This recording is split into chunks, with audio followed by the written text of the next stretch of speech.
Welcome back to Resca Falls for another episode of Behind the Curtain with me, Ranger Nick. Today we're going to be talking about something that's been a big part of our property up here at Resca Falls for the past decade, and that's a whole bunch of the conservation practices that we've put in place. This has been anything from erosion control on the trails to forest stand improvements, operating our fish nursery, and a whole bunch of other projects throughout the property, which also can include our habitat for the at-risk golden-winged and cerulean warblers. So today we're going to go through some of those practices, show you where we've done these practices, and we're also going to bring in our Conservation Committee Chair, Bob Hartman, to give a little more detail into some of these practices. Okay, the first two practices that I'm going to talk about, the first one, our fish nursery, located right across from the main entrance of camp. We talked about that pretty in depth in one of the past episodes, but just showing you where it is and show how our raising of the 3,250 fish every year going back into the stream just helps to maintain the quality stream that we have up here in cooperation with the Pennsylvania Fish and Boat Commission. The next practice that we're going to talk about has been erosion control.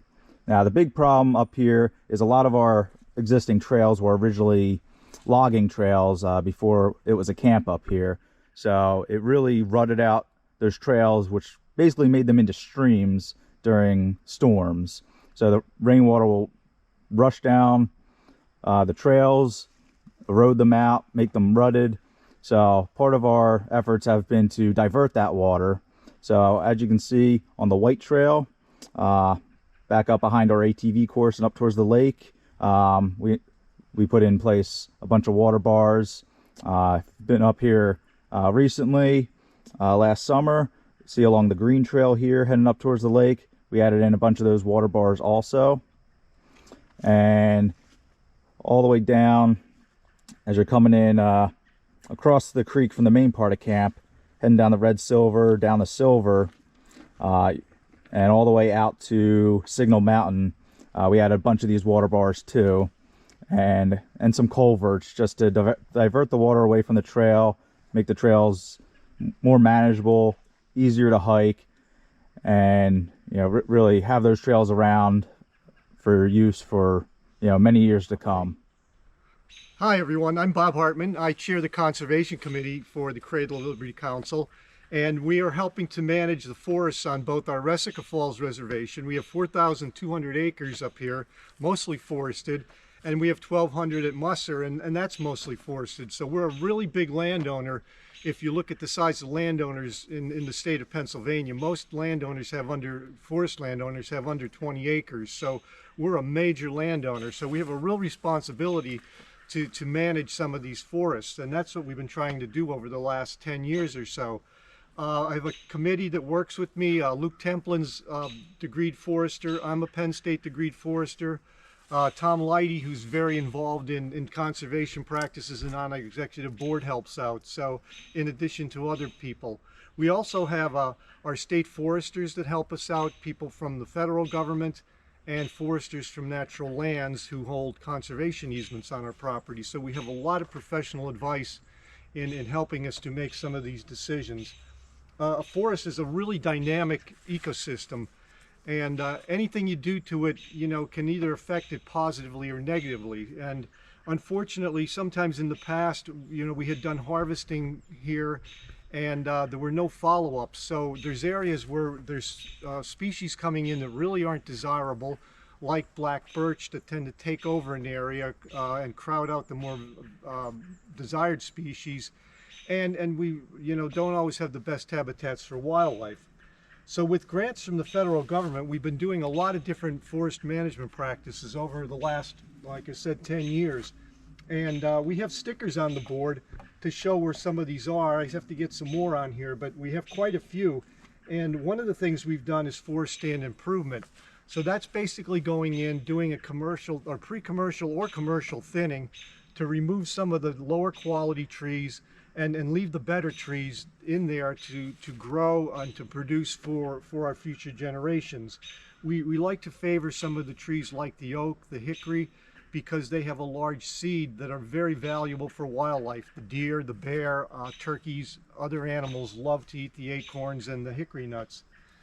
Another thing we have done a lot of is managing for the golden wing warbler. It's an at-risk bird that actually winters in Central America, and they nest up in this area in the Poconos and Appalachian Mountains in the summertime. So they like a very open forest. So if you see some areas that are cut and open in there, you wonder why did they take so many trees down.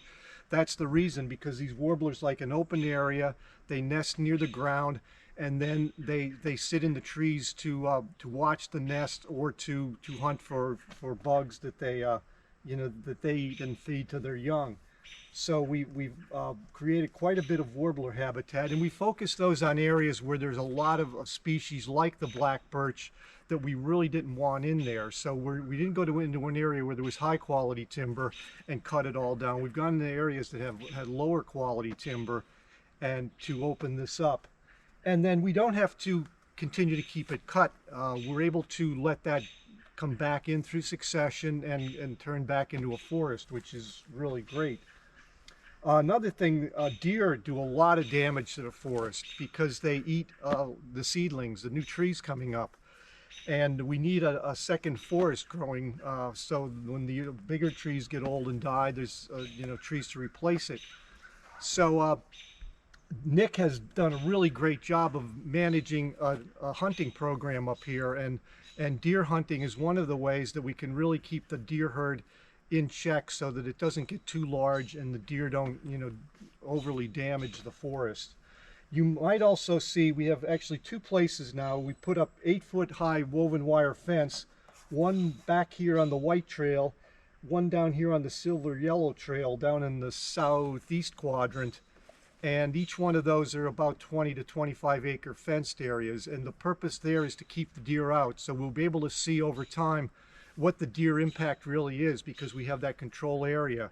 An area where deer have been completely excluded, and then areas where you have your normal deer population. So that's why you see those fenced areas, and you can walk through those if you want. There's lift up gates. You'll see the drive gate, which are locked, but next to it it's just a steel or fence panel, and you can lift that, and you're welcome to walk through. And both fences, the trail goes right through and comes out the other side, so you can go inside and come out the other. So we've done forest stand improvement, we've done the warbler habitat. Nick talked about erosion control, the deer fencing. Another thing that's a real problem, and actually we have it right here, coincidentally. Non-native invasive species are coming in, primarily because of development, because of international trade. This particular one is called Japanese stiltgrass, and this stuff is horrible. It just spreads and spreads and spreads. The deer don't like it because it's not native, and what it does is it chokes out the native seedlings. So we have this invasive along with many other. Japanese barberry is another one that we see often, and there's been areas where we've tried to control these where they get really bad, and primarily we've done that with herbicides, with professional licensed applicators come in and do that. But there's some areas where we've sprayed with herbicide to set back the invasive species and give the native species some time to come in. So that's just some of the things that we've done over the last 10 years. I think there's over 600 acres on Resica Falls now that have received some kind of practice, either erosion control, deer exclusion fencing, timber stand improvement, warbler habitat, or invasive species control. So, we've been able to do quite a bit, and again, this is all with government grants through the Farm Bill, which has been a super program to really help us, do this because we have to hire contractors to do most of the work. And again, we're doing this so that we have a very healthy, sustainable forest for the future generations of scouts that come along. And we're always looking for volunteers, so if there's other people that'd like to get involved, please don't hesitate to contact me or someone at council, and we'd be glad to have you out at one of our meetings. Thanks, and come out and enjoy the woods. Hopefully you're able to learn a whole bunch about our different conservation practices that we've been doing on the property over the past decade. Like I mentioned earlier, this has all been thanks to Bob over the past decade in orchestrating all this. So we thank him constantly for all the work that he's put into this to help maintain and keep the property great for all the future generations of scouts to come to the property. For more information on any of these conservation practices, we actually just installed these signs right at the entrance to our ecology lodge that explain a lot of the practices and show where across the property they are. And also, once you're back in camp and hiking around, a lot of these different practice areas have signs posted right at them, giving a little description of what was done and why it was done. So hopefully we can get you all back up here in camp soon so you can check out some of these conservation practices.